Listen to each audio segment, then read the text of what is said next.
नुकत्याच संपन्न झालेल्या महानगरपालिकेच्या निवडणुकीत मुंबईच्या मुंब्रा येथे नवनिर्वाचित नगरसेविका एमआयएमच्या त्यांनी एक वक्तव्य केलेलं आहे। त्या वक्तव्यावरून पूर्ण महाराष्ट्रात राजकारणामध्ये मोठा रंग उधळताना पाहायला मिळत आहे।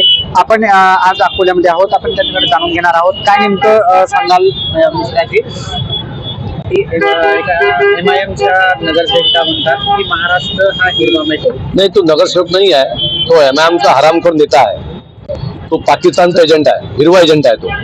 कारण की एमआयएम जी पार्टी आहे ती हैदराबादची पार्टी आहे आणि हैदराबाद ही निजामशाही होती आणि जेव्हा आपला देश आझाद झाला तेव्हा पण ते आपल्या सोबत नव्हते, आज पण ते आपल्या सोबत नाही आहेत। तो एमआयएमचा माजी खासदार आहे, तो मुंबईमध्ये गेला आणि तिथे तो हे बोलला की हे पूर्ण महाराष्ट्र जे आहे मी हिरवा करणार आहे। त्याची ताकद आहे का हिरवा करायची? तुझी औकात पाय, तू कोण आहे? एक लहानसा इतकंसं कार्य करताय तू? तिथे अकोल्यात ये आमच्या समोर बोल की आम्ही हिरवा करतो, मग तुला दाखवतो आम्ही आमचा भगवा कसा असते। हा राज्य भगवा आहे, हा छत्रपती शिवाजी महाराजांचा राज्य आहे। हा भगवा होता, भगवा आहे आणि भगवा राहणार आहे। देवेंद्र फडणवीस साहेबांना आमची विनंती आहे, तुम्ही गृहमंत्री आहे, तुम्ही मुख्यमंत्री आहे, असा माणूस या राज्यामध्ये असं काही बोलते आणि त्याच्यामुळे या राज्यामध्ये दोन समाजामध्ये तेढ निर्माण होते। त्याच्यावर गुन्हा दाखल करून त्याला 2 मिनिटात आत केला पाहिजे। कारण की त्याला असं वाटते की आमच्या या राज्यामध्ये 125 सीटा 130 सीटा आमचे एमआयएमचे आलेले आहेत, म्हणजे नगरसेवक झालेले आहेत। त्याला मस्ती आहे, त्याची मस्ती सध्या उतरायची खूप गरज आहे। आमची विनंती आहे देवेंद्र फडणवीस साहेबांना की त्याला दाखवा की महाराष्ट्र काय आहे। मला सांगा की राजकारणामध्ये मोठा बदल होत आहे का या वक्तव्यामुळे? नाही, बदलचा होणार नाही। काय ते इम्तियाज जलीलला दिवसात स्वप्न पडणं सुरू झालेलं आहे। इम्तियाज जलीलला मनोरुग्ण झालेला आहे, त्यांना खरं तो मनोरुग्णाची इलाज करायची आवश्यकता आहे।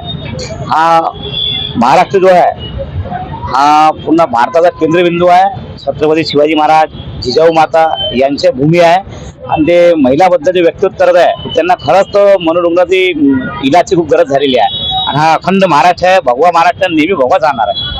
अखंड महाराष्ट्र भगवा हा भगवामयच राहील असं बोललं गेलेलं आहे। काय सांगाल हे जे वक्तव्य केलेलं आहे या वक्तव्यामुळे तरी राजकारण दाखवत नाही, याच्यामुळे तर याचा तर आमचा निषेधच आहे।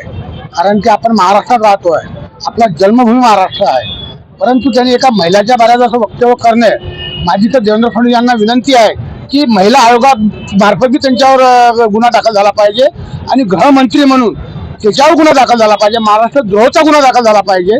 कारण की पुन्हा कोणताही हरामखोर एमआयएमचा नेता असं बोलण्याची कधी हिंमत करेल नाही, असं देवेंद्र फडणवीसने असं काहीतरी कारवाई यांच्यावर केली पाहिजे। राजद्रोहाचा गुन्हा दाखल झाला पाहिजे अशी ही मागणी होत आहे। काय सांगाल? हे जे आहे ना इम्तियाज जलील, हे कोणत्याही आपल्या स्वतःच्या समाजाला काम धंद्याबद्दल तर काही बोलत नाही, तो नेहमी वाद्यात नेहमी राहतो।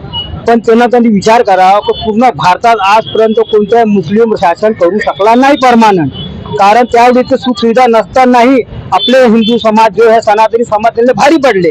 आता तर सर्व सुख सुविधा आहे, आता सनातन इतकं जागृत झालेलं आहे मोदीच्यामुळे त्यामुळे तर त्यांना असं अपशब्द बोलून आमच्या हिंदू नारीच्या बद्दल अपशब्द बोलून त्यांनी वाद मोठा करू नये, अन्यथा त्याला भारी राहणार। अन्यथा कुठल्याही प्रकारचा राजकीय वाद अथवा कुठल्याही धर्माविषयक वाद कुठल्याही पक्षाकडून करण्यात येऊ नये असंच एक बोल सर्व पक्षीयांकडून करण्यात येत आहे।